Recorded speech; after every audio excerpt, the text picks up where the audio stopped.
नमस्कार, India voice देख रहा मेरे साथ मैं हूं शंकर दत्त पंत। बिहार के मुख्यमंत्री नीतीश कुमार ने कहा है कि उनके मन में कोई इच्छा प्रधानमंत्री बनने की नहीं है। विपक्ष के लोग एक हो जाएं। बहुत सारे लोगों से बातचीत हो रही है।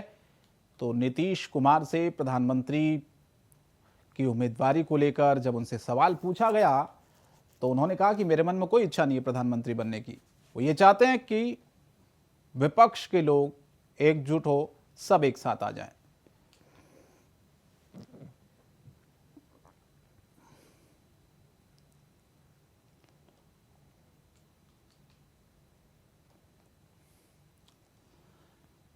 तो बिहार में महागठबंधन की सरकार बनने के बाद नीतीश कुमार से एक ही सवाल बार बार किया जा रहा है कि 2024 में आपकी प्रधानमंत्री पद की क्या दावेदारी है। इस पर उन्होंने कहा कि मेरी कोई ऐसी इच्छा नहीं है प्रधानमंत्री बनने की। मैं सिर्फ इतना चाहता हूं कि पूरा जो विपक्ष है वो एक साथ आए और इससे उनका कहना है कि देश तरक्की करेगा। देखिए भाई, एक बात हम हाथ जोड़ कर के कहते हैं, वो सब मेरे मन में कोई बात नहीं। हम जो कहता रहे, हमारे नजदीक भी कह देता, हम प्रणाम करते, छोड़ो ना भाई साहब। हमारा काम है सबका काम करना और हम कोशिश करेंगे कि सभी दल मिल करके एक साथ चलें। विपक्ष वाले तो बहुत अच्छा होगा, एक साथ मिल करके रहेंगे तो लोगों की समस्याओं के लिए बात करेंगे और समाज में बिल्कुल अच्छा वातावरण रहे, इसके लिए सब मिल करके कोशिश करेंगे। बिहार में नीतीश कुमार के नेतृत्व में बनी महागठबंधन की नई सरकार का इंपैक्ट झारखंड में भी देखने को मिल रहा है। कांग्रेस ने यह दावा किया है कि आने वाले समय में लोग उनके दल के साथ आएंगे। प्रदेश कांग्रेस कमेटी के अध्यक्ष राजेश ठाकुर ने कहा है कि यह नई शुरुआत है। झारखंड मुक्ति मोर्चा ने कहा कि गैर बीजेपी शासित राज्य में खरीद फरोख्त की बात पूरी तरह से साफ दिखाई देती है।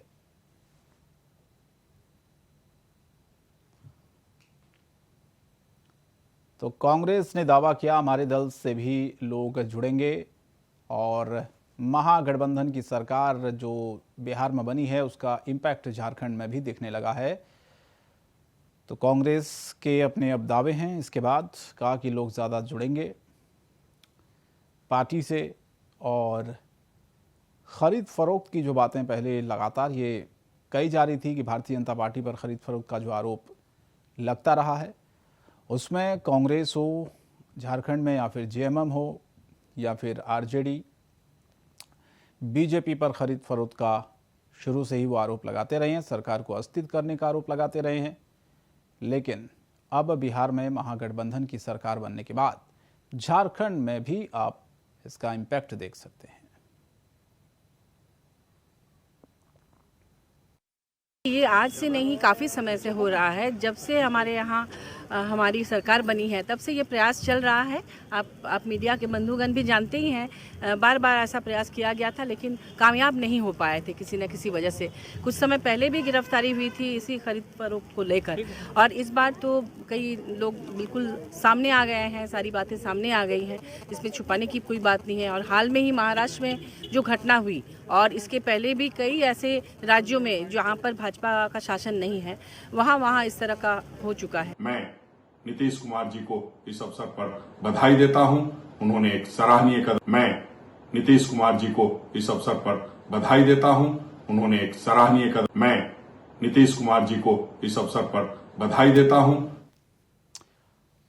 भाई बहन के प्यार का प्रतीक रक्षाबंधन पूरे देश में बड़ी धूमधाम के साथ मनाया जा रहा है। भाई बहन के इस पवित्र त्योहार पर लोक जनशक्ति पार्टी रामविलास के राष्ट्रीय अध्यक्ष ने अपनी बहन से राखी बंधवाई। तो वहीं राखी बांधने के बाद बहनों ने चिराग से भाभी जल्द लाने की मांग कर दी।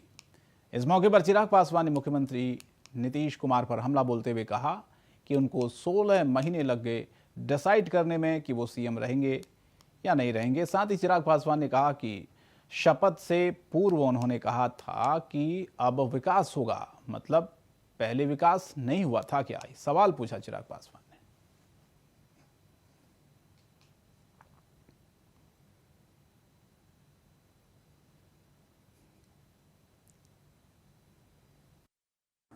क्यों मुख्यमंत्री नीतीश कुमार जी को अगर 2020 के चुनाव के बाद ही ये खटक रहा था कि भाई हमसे धोखा हुआ है, आज 22 महीने के बाद इनको चिराग मॉडल इनको याद आ रहा है। 22 महीने पहले चुनाव हुआ था, 2020 के अक्टूबर नवंबर में चुनाव हुए थे, नवंबर में परिणाम आए थे, उस वक्त से इनको अभी तक याद नहीं आया। क्यों इन्होंने अगस्त तक का वेट किया, बताएं ना मुझे। बिहार में खास तौर पर तमाम भाइयों से ये विनम्र आग्रह भी करता हूं कि जरूरत है अपनी बहनों की रक्षा की। जामताड़ा के इंदिरा चौक से कांग्रेस पार्टी की प्रस्तावित भारत गौरव यात्रा की शुरुआत की गई। हरिमोहन मिश्रा की अगुवाई में ये यात्रा निकली। वहीं हरिमोहन मिश्रा ने इंदिरा गांधी की प्रतिमा पर माल्यार्पण कार्यक्रम का शुभारंभ किया। बता दें कि कार्यक्रम में जिला प्रभारी और पूर्व मंत्री के.एन. त्रिपाठी भी शामिल हुए।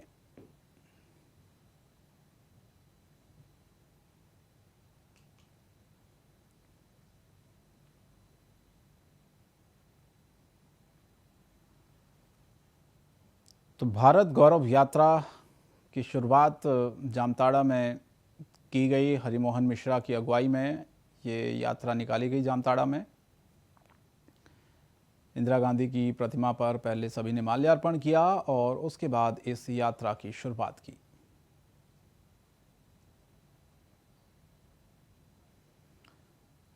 तो जामताड़ा में ये गौरव यात्रा कांग्रेस पार्टी ने आज जामताड़ा में निकाली, भारत गौरव यात्रा।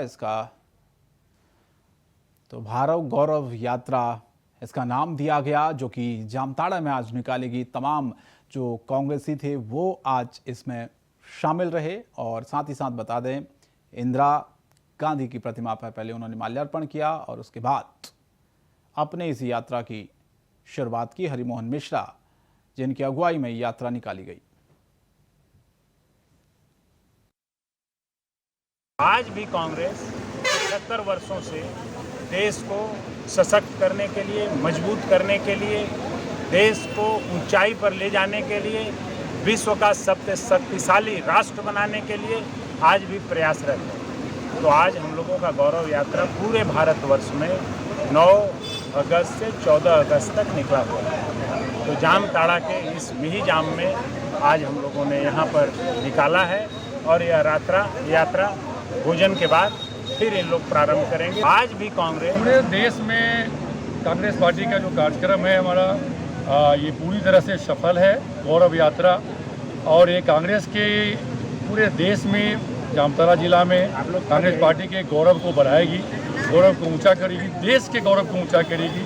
ये देश का हम लोग कांग्रेस पार्टी का जो कुर्बानी है देश के प्रति, कांग्रेस के नेताओं का जो कुर्बानी है देश के प्रति, कांग्रेस के जो हमारे महात्मा गांधी हैं, हमारे जवाहरलाल नेहरू है, हमारे सुभाष चंद्र बोस है। बोकारो में आजादी के 75वें साल पर विश्व का सबसे लंबा तिरंगा बन रहा है। इस तिरंगे की लंबाई 3500 मीटर होगी, जो करीब 3.5 किलोमीटर तक होगी, जिसको बनाने के लिए कारीगर दिन रात एक कर रहे हैं और इसे 3 दिनों में पूरा करना है, जो 14 अगस्त को भव्य तिरंगा यात्रा निकलेगी। जानकारों की माने तो इससे बड़ा तिरंगा आज से पहले कभी भी ना तो फहराया गया और न ही तिरंगा यात्रा इतनी बड़ी निकली। करीब 3.5 किलोमीटर का ये तिरंगा Guinness book of world record में दर्ज भी होने की बात कही जा रही है, क्योंकि विश्व में ये पहला सड़क का तिरंगा यात्रा बोकारो में 14 अगस्त को आपको देखने को मिलेगा। यहाँ इस तिरंगा यात्रा में सैकड़ों लोग शामिल होंगे, जो बोकारो के चास में जोदाड़ी मोड़ से लेकर महावीर चौक होते हुए धर्मशाला मोड़ और नया मोड़ तक इस यात्रा को निकाला जाएगा। तो बोकारो में विश्व का सबसे लंबा तिरंगा, जिसकी लंबाई 3500 मीटर होगी, दावा किया जा रहा है कि विश्व का सबसे बड़ा ये तिरंगा है। दिन रात कारीगर इसमें लगे हुए हैं इस तिरंगे को बनाने के लिए।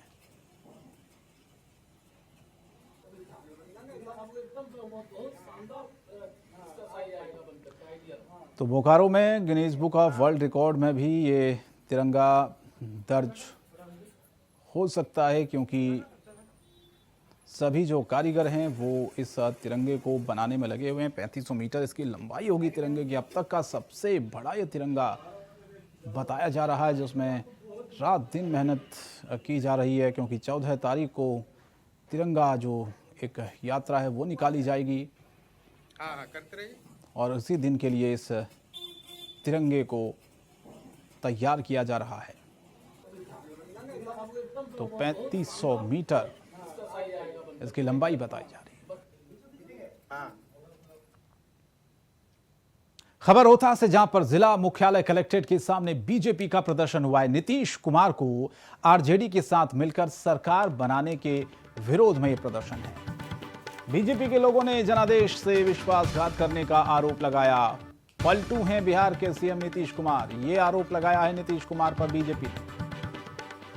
क्योंकि बीजेपी से गठबंधन टूटा तो आरजेडी के साथ मिलकर महागठबंधन की सरकार बनी और अब बीजेपी ने हल्ला बोल दिया नीतीश कुमार के खिलाफ। कहा कि पलटू है बिहार के सीएम नीतीश। प्रदर्शन किया है जिला मुख्यालय कलेक्टर के सामने बीजेपी ने।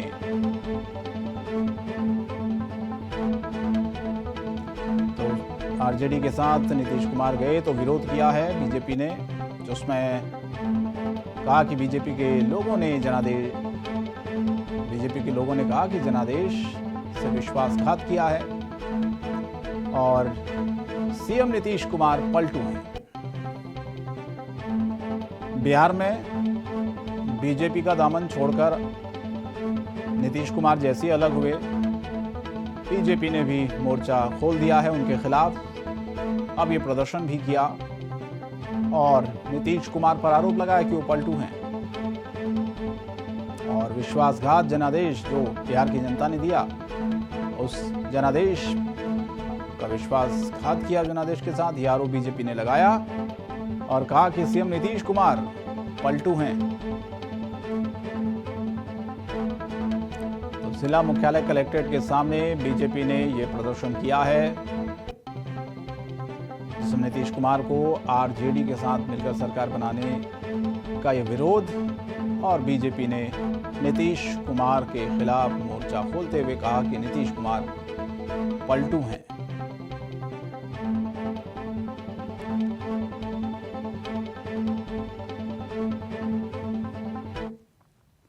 बिहार में सरकार बदले महज कुछ ही घंटे हुए हैं। सरकार बदलते ही बीजेपी को बिहार में जंगल राज नजर आने लगा है। बीजेपी द्वारा जंगल राज की शुरुआत कहे जाने पर आरजेडी प्रवक्ता शक्ति सिंह यादव ने कहा कि बीजेपी विधवा विलाप कर रही है। कल तक उनकी सरकार थी और आरोप आरजेडी पर लगा रहे हैं। हमारी सरकार में कानून का राज होगा। कानून तोड़ने वाले पर उन्होंने कहा कि कार्रवाई भी होगी।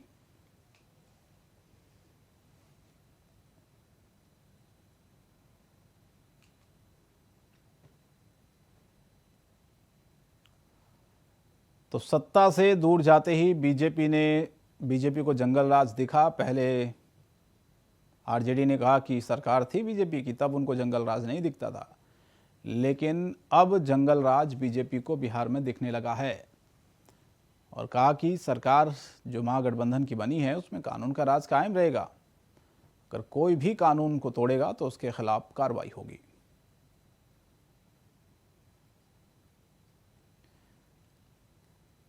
बीजेपी विधवा विलाप कर रही है। सफ़ेद साड़ी पहनी हुई है, आहत है। जो क्वारंटीन थे 20 महीना से, जो कार्यालय में घुसने नहीं दे रहा था सुशील मोदी जी को, वो आजकल व्याकुल हो रहे हैं, वह भी विधवा विलाप में शामिल हो गए हैं। कानून का राज साफ साफ दिखाई पड़ेगा। किसी प्रकार का कोई डिस्क्रिमिनेशन ऑफ एक्शन नहीं दिखाई पड़ेगी। A to Z की जो परिकल्पना है वो स्थापित होगा। रंग और भेद दिखाई नहीं पड़ेंगे। सब समान दृष्टिकोण से समदर्शिता रहेगी। कानून तोड़ने वाले पर कठोर कार्रवाई होगी। बीजेपी विधवा। वक्त एक ब्रेक का है, ब्रेक के बाद भी खबरें जारी रहेंगी। ब्रेक के बाद स्वागत है आपका। आजादी के अमृत महोत्सव को लेकर भरकुंडा कोयलांचल में 500 मीटर का भव्य तिरंगा यात्रा निकालेगी। तिरंगा यात्रा में हजारों की संख्या में लोग शामिल हुए। स्कूल के बच्चे भी तिरंगा यात्रा में शामिल हुए। बता दें कि 500 मीटर का तिरंगा बनाने में G16 ग्रुप का बड़ा योगदान रहा।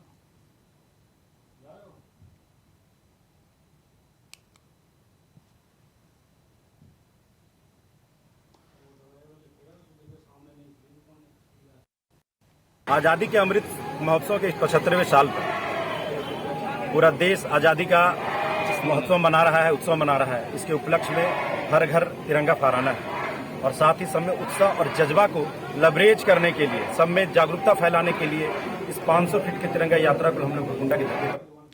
अब बिहार में पूर्ण शराबबंदी लागू है, लेकिन जहरीली शराब से मौतों की घटनाएं थमने का नाम नहीं ले रही हैं। राज्य में शराब बनाना, बेचना, रखना, पीना और पिलाना सब कुछ गैरकानूनी है, फिर भी जहरीली शराब पीकर मौत का सिलसिला थम नहीं रहा है। ताज़ा मामला छपरा जिले के मंढोरा का है, जहां से जहरीली शराब से 4 लोगों की मौत हुई है। वहीं गुड़खा में 1 की मौत हो चुकी है। पिछले दिनों भी जहरीली शराब का मामला सामने आया था, जिसमें करीब 13 लोगों की मौत हो गई थी।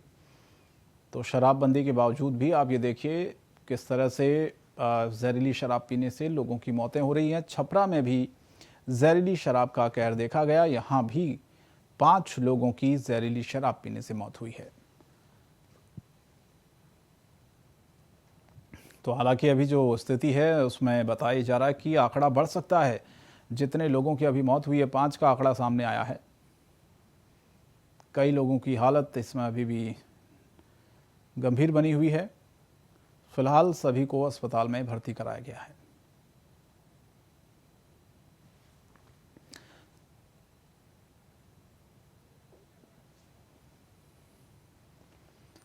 सासाराम में रक्षाबंधन के मौके पर शोभा यात्रा निकाली गई। इस दौरान सासाराम के पूर्व विधायक जवाहर प्रसाद ने कहा कि रक्षाबंधन के अवसर पर गाजे बाजे के साथ भव्य शोभा यात्रा निकाली गई। ये यात्रा मां ताराचंडी धाम तक जाएगी। शोभा यात्रा में काफी संख्या में श्रद्धालु, समाजसेवी लोग भी शामिल हुए। तो रक्षाबंधन का मौका था जिसमें शोभा यात्रा गाजे बाजे के साथ निकाली गई सासाराम में, और काफी संख्या में इसमें श्रद्धालु शामिल रहे।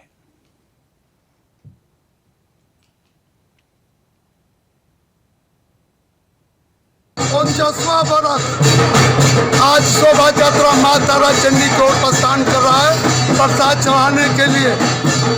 आज से नहीं, हमारे पूर्वज भी करते थे। इस शुभ अवसर पर मैं सासाराम वासियों, रोहतास जिला वासियों और बिहार वासियों और पूरे भारत वासियों को मैं मंगल कामना, शुभकामना देता हूँ। सारे लोग रक्षाबंधन के शुभ अवसर पर फले फूले खिले और भारत को आगे बढ़ावे। तो हर घर तिरंगा कार्यक्रम को लेकर देश में एक काफी उत्साह है। तो दूसरी तरफ तिरंगा कार्यक्रम पर सियासत भी इन दिनों खूब हो रही है। कांग्रेस ने हर घर तिरंगा कार्यक्रम पर निशाना साधते हुए कहा कि तिरंगा का भारतीय जनता पार्टी अपमान कर रही है। कांग्रेस का कहना है कि हम तिरंगा की गाथा बताने वाले लोग हैं, जबकि बीजेपी तिरंगा बेचने वाले लोग हैं। तो वहीं बीजेपी ने इस पर पलटवार करते हुए कहा कि ये वक्त देश को एकजुट करने का है। लोगों में देश भावना, राष्ट्र के प्रति प्रेम जगाने का वक्त है। ये वक्त सियासत करने का नहीं है। लेकिन कांग्रेस पर उन्होंने आरोप लगाया, कहा कि कांग्रेस केवल हर मुद्दे पर राजनीति करना जानती है।